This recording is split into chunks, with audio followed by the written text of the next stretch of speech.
We are really going to be zigzagging. It's a fairly shallow plateau. We can get three of us, 10, 12 feet apart. Susan Baur is holding court in a sandy parking lot across the street from a pond on Cape Cod. The area's been cleaned up before, but we know that there's a construction site of crap, and we have not found that yet. So that's what we're really after.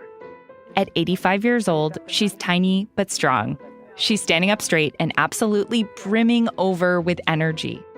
As she talks, she shifts her weight back and forth and gestures with her hands. A group of women are standing around her, listening intently, wearing bathing suits or wetsuits. Some of them have life vests on. There's an air of anticipation. And all of the women are between the ages of 65 and 85. They all have bright orange hats or T-shirts on that say OLOG. It stands for Old Ladies Against Underwater Garbage. So this is John's Pond in Mashpee, and we are going to an area where we have cleaned it up before, but we know that there's more stuff there. From the newsroom of the Washington Post, this is Post Reports. I'm Maggie Penman. It's Friday, October 3rd. I'm a reporter for The Optimist, a section here at the Post where I write about the best of humanity, the things in the world that are going right. And today, I'm bringing you to a cold, muddy pond in Massachusetts because we're going on a treasure hunt. This is not just a story about environmentalism or community or picking up trash. It's about why this activity, or something like it, is also so good for your brain. Because as Susan explained to me, these women reach a mental state psychologists call flow while they're picking up trash. This is the state of concentration you get in when you're fully immersed in a task. You're just totally present. And we'll talk about why finding flow might just be the key to happiness.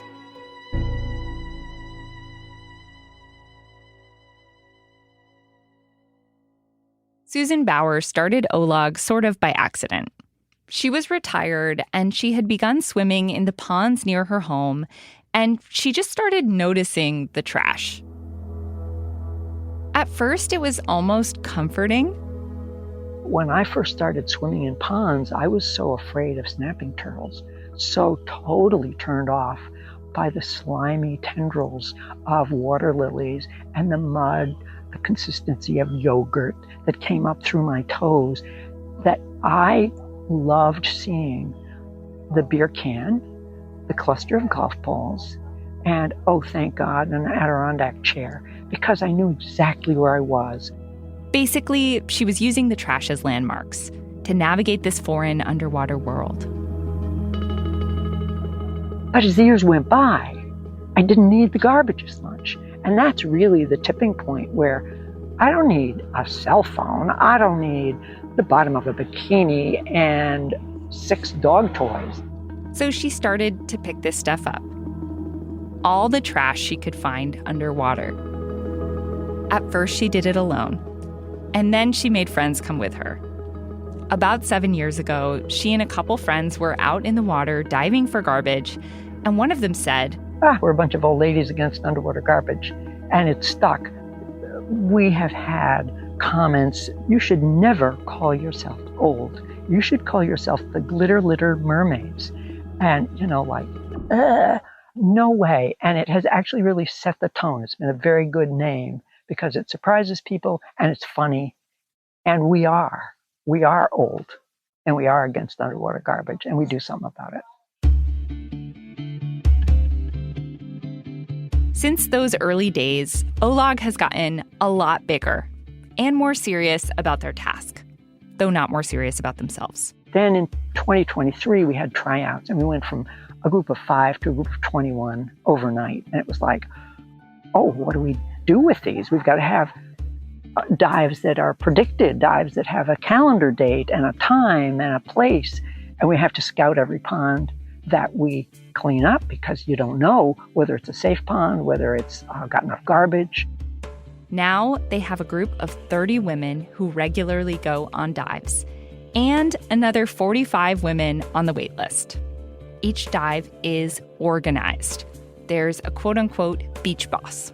What does a beach boss do? Boss everybody around. Organize them, tell them when they can go into the water. They can't come out of the water until I check you out. You just boss. You just boss. That's Mary Alice Moynihan. She's today's beach boss. She organized all the gear, charged up the walkie-talkies. She checks swimmers in and out of the water to make sure everyone is safe and accounted for. Then there's the dive leader. Today, it's Sarah Spangler. So the pontoon boat is over there. That's where everybody's going to start off. The direction that we're swimming is over to the right. There's 2 kayakers and 5 swimmers. But remember that the kayakers are keeping your eye on the swimmers, and the swimmers are kind of once in a while keeping an eye on each other. And the kayakers hold on to all the garbage they find. This all might seem like kind of a lot, but the rules exist for a reason. Earlier this summer, the divers were doing a safety training and practice swim. So everybody took off and we're swimming away, as fast as we can and rip around this 3/4 of a mile course. And what happened was that one of our absolute top 3 swimmers, triathlete, felt it was very difficult to breathe. At first, she thought it was just her mask, but the kayaker who was with her was worried it was something more. So she helped the swimmer get to shore. She took herself to the ER, and within 15 minutes, they said, yeah, you are having a heart attack right now. On this particular day, the self-proclaimed old ladies are going out on a pontoon boat. When they get to the part of the pond where they're looking for trash, they'll get out and swim or kayak. The boat driver is Mike Kanata. He's lived on this pond his whole life. So did you have any idea how much trash was in your pond? No, although I'm probably guilty in my teens of placing some of it. Well, you're sort of correcting the karmic balance by helping now. Exactly. Yeah. Exactly. Trying to set my place in heaven. All right, hold on to your hat, ladies. We're going to cover some ground, all right? Not all of the trash they find is recent. Sometimes they find things that have been hidden in the mud for decades. Beer bottles dropped after ice fishing expeditions, part of an old car, once a blue toilet that had become home to an eel, and baby doll heads. So many baby doll heads. A lot of baby doll heads. Something about little girls, they lose their baby doll heads. Today, there's a lot of bulky trash. A long coil from a makeshift anchor, pieces of wood that probably came from that construction site, one single woman's sandal, an old private property sign in a vintage font. Part of the fun, they tell me, is making up backstories for all of the stuff they find. It's an amazing thing to think about. Where did this garbage come from? And how did it get in the pond in the first place? Dog leashes, and where did the dog go? It's an entire leash, but there's no... Yeah. After about an hour of hunting, the women climb back onto the boat, soaking wet and totally exhilarated. They pour some tea, huddle in towels, talk about the stuff they found and what it could mean. These women have obviously done so much for their community, but after the break, we'll talk about what cleaning up the trash has done for them. I'm a retired psychologist, and what has fascinated me, why does diving for trash in a pond make people so happy? We'll be right back.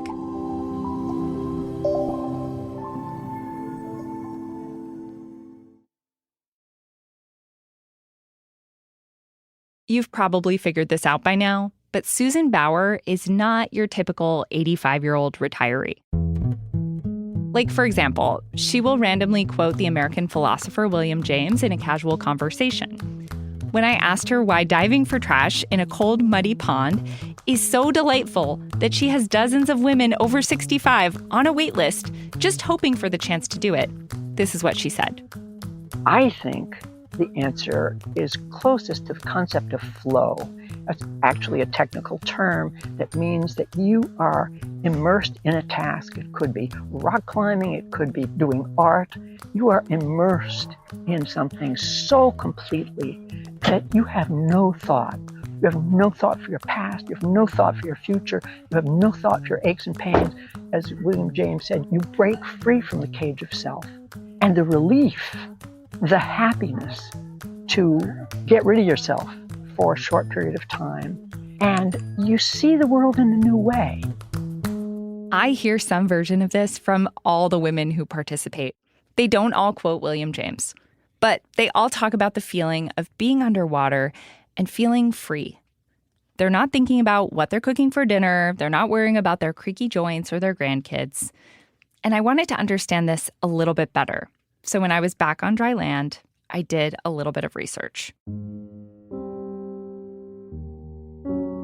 Mihai Csikszentmihalyi, the researcher who coined the term flow, believed it to be the key to happiness. He studied musicians and artists and heard from them that when they were doing their work, they totally lost themselves in it. It was like the art was just flowing effortlessly out of them. So much of our lives are spent worrying about the past or the future or feeling self-conscious or anxious. And lots of research has shown that flow basically lets our brains take a break from that. And regularly experiencing flow can protect us from anxiety and depression and can make us more resilient. Okay, so flow is good for you. It's fulfilling and it can help with your mental health. So how do we find it? Richard Husky is a professor at UC Davis, and he's been thinking about this exact question. Essentially, when we're talking about flow, people describe it commonly as being in the zone. You can technically reach a state of flow doing anything, but there are a few requirements. One of them is the thing that you're doing should have really clear goals. Another should have really immediate feedback, so you're getting constant reminders of how well you're doing at meeting those goals. And then it should require both a balance between the challenge of the task and your ability at the task. So those two things need to be really high, right? Like, I'm an expert dishwasher, but it's a really low challenging task, right? That's not a flow eliciting experience. I'm not an ultramarathoner. The task is too difficult. My skills are too low. That's also not a flow eliciting task. Just a caveat here, I have not reached out to Richard's wife for comment on how good he is at dishwashing. My wife and I would argue about how is best to load the dishwasher. Obviously, my approach is best. Anyway, Richard's point here is it can't be something too hard. You'll just be struggling and frustrated. But it also can't be too easy because your mind will wander. It has to be the right balance. But flow is something you can cultivate. When Richard was younger, he was an avid snowboarder, and he found flow gliding down a mountain. But then he got hurt, which led him to finding flow another way. I never found flow in yoga. And then I had to have knee surgery, and I started up a yoga practice because I was trying to help rehab my knee. And then finally, something clicked, right? So I say that because practice matters. Find something that you're either already good at or that you have a commitment to practicing at. That can help you build up the skills necessarily to start finding flow. So, if you're interested in finding flow, Richard's advice is find something you like doing and want to do more of, and then practice. The cool thing about flow is there's no one thing that you have to do to achieve it. If you look at the research on flow, you see it covers business people at work trying to close deals, mountain climbers, extreme sports enthusiasts, musicians, painters. The earliest work on flow actually came out of these qualitative interviews with music composers. Csikszentmihalyi, who developed the idea, would hear them describe it as if the music was just flowing out of their hand. For the old ladies against underwater garbage, that thing is diving for buried treasure, even if that treasure is a bunch of beer cans and baby doll heads. That's it for Post Reports. Thanks for listening. Today's show was produced by me and edited by Ted Muldoon, who also mixed the show. Thank you to my editor, Allison Klein. If you love hearing stories from The Optimist, please let us know. You can leave us a review or send an email to podcasts@washpost.com. And you'll be hearing more of these stories from me and my Optimist colleagues on the weekend. Our team includes Rena Flores, Alana Gordon, Ariel Plotnick, Rennie Svirnovsky, Sabby Robinson, Emma Talkoff, Sean Carter, Peter Bresnan, Thomas Liu, Laura Benshoff, Colby Ikwitz, Alahe Zadi, and Renita Jablonski. Our intern is Zoe Cummings. I'm Maggie Penman. Have a great weekend.